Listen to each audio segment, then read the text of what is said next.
এখানে এছিলেন sub registrar এবং union ভূমি সহকারী কর্মকর্তা তিনজনে দুর্নীতির মাধ্যমে এবং সরাসরি অবৈধ লেনদেনের মাধ্যমে একদিনেই তারা দলিল করছে, নাম জারি করছে এবং একই জমি দুইজনের নামে এখনো নাম জারি আছে। আমার নাম জারিও বাদ যায় নাই, তাদের নাম জারিও ওইভাবে কলমে উঠে নাই। এই মানে কেন জেলা প্রশাসক মহোদয় এই বিষয়টা কর্ণপাত করতেছে না, এটাও একটা রহস্যজনক। তো আমি আপনাদের মাধ্যমে চাই আমি যেন ন্যায্য বিচার পাই এবং দেশবাসীর কাছে আমি আমার পরিবার আমাদের সবার জীবনের নিরাপত্তা চাই। জেলা প্রশাসকও কি চাচ্ছে যে তার মালিকানা এই যারা জালিয়াতি করছে তাদের দিয়ে দেওয়ার জন্য? আমি তো জেলা প্রশাসকের কাছে ৭ কার্য দিবসের যে চিঠিটা দিছি, তারা আমাকে এই পর্যন্ত মনে করেন কোনোভাবে কোনো প্রতিকার করে নাই। যে আমি এ পর্যন্ত বলছি এডিসি রেভিনিউ স্যারকে, স্যার ভূমি তো এখন আপনার, যেহেতু অধিগ্রহণ করছেন স্যার, এটা নিয়ে এই যে মারামারির উদ্ভব ঘটে, টান্নাসারি করে, আমরা তো স্যার নিরীহ মানুষই মাত্র কয়েকজন, তার মধ্যে যে কয়েকজন চাকরি করি বাইরে থাকি, তো স্যার এই জমি আমি রক্ষা করবো কে? এটা তো আপনার জমি, আপনার জমি নিয়ে তো আমি স্যার লাঠি ধরবো না। আমি টাকা পাবো, টাকা নিয়ে আপনার জমি আপনার বুঝাই নিবেন। স্যার বললো যে তখন সে আমার বললেন আপনি এসিলিয়ানের কাছে যান, যাই বলেন যে কেন ই করবো, আর দখল করলে তো কাঠামো টাকা পাওয়া করে নেবো। আমি স্যার আপনার জায়গা তো আমি যতক্ষণ টাকা না পাবো ততক্ষণ আমি করবো। তারা কোনো সদুত্তর আমারে দেয় নাই। এবং সবচাইতে হাস্যকর বিষয় হচ্ছে যে বর্তমানে এসিলিয়ান স্যারের কাছে যাওয়ার পরে তার যে বিহেভিয়ার সে যেটা প্রকাশ করছে, একটা আদালতের রায়কে সে এমন প্রশ্নবিদ্ধ করলো 4টা রায়কে যে বাদী নাকি রায় পাইছে। তারপরে এই ভূমিদস্যুরা আরো উৎসাহিত হয়।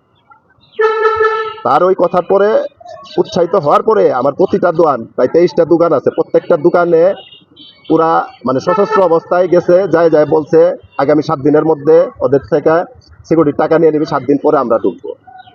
আমরা শেষ পর্যন্ত থানায় একটা জিডি করি।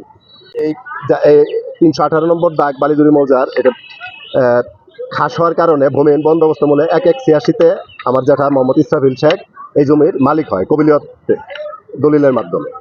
হওয়ার পর 2007 সালে এটা জামালপুর সাব জজ জেলা জজ আদালতে একটা মামলা দায়ের করে সজল কুমার আগরওয়ালা, পিতা গঙ্গাধর আগরওয়ালা। এই মামলা 2009 সালে ওখানে তারা পরাজিত হয়। 2009 আবার তারা হাইকোর্টে যায়, হাইকোর্টে আপিল করে, হাইকোর্টেও পরাজিত হয়, সুপ্রিম কোর্টে মহামান্য সুপ্রিম কোর্টেও পরাজিত হয়। মহামান্য সুপ্রিম কোর্টের শেষ পর্যন্ত তারা রিভিউ করার পরে পরাজিত হয়। হওয়ার পর আজ অব্দি আমরা এই দখলকারী আছি। হঠাৎ করে এই জমিটা যেহেতু 2022-23-এ আপনার অধিগ্রহণ হয়ে গেছে, অধিগ্রহণের একটা ফিল্ড বইয়ে, যৌথ ফিল্ড বইয়েতে দেখতে পাই মিজানুর রহমান গং নামে তারা দলিল এবং নাম জারি মূলে নাম অন্তর্ভুক্তি চাইছে, এই যে অধিগ্রহণের টাকার মধ্যে তারা ভাগ চাইছে আর কি। তো আমরা তখন এটা তুলে দিই যে এটা যেটা যা হওয়া সম্ভব না তাই করছে।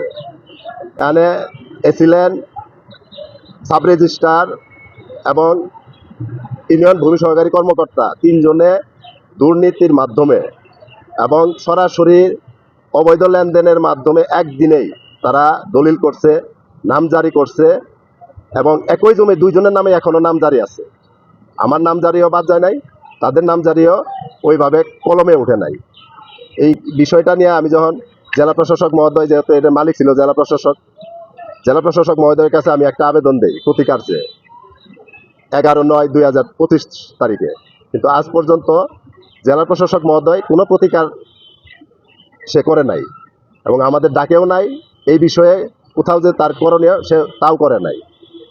তার পরিপ্রেক্ষিতে যেটা হচ্ছে, আমরা একদিন মাদারগঞ্জ উপজেলা এসিলেন্ট স্যারের কাছে যাই তাকে বিষয়টা বলার জন্য চেষ্টা করি, স্যার আমাদের রায় আছে আপনার দেন। স্যার যেটা বললো যে রায় তো বাদী পাইছে। আমি বললাম স্যার বাদী যদি রায় পায় তাহলে স্যার বাদী কেন এতগুলো আপিল করলো? এই কথা বলে সে অন্তে বিহেভিয়ারটা তার ভালো ছিল না। সে আনঅফিসিয়াল কথা বলছে, যেটা বিচারকরা কেন ইংলিশে রায় লেখে সে উর্দুতে লিখবো।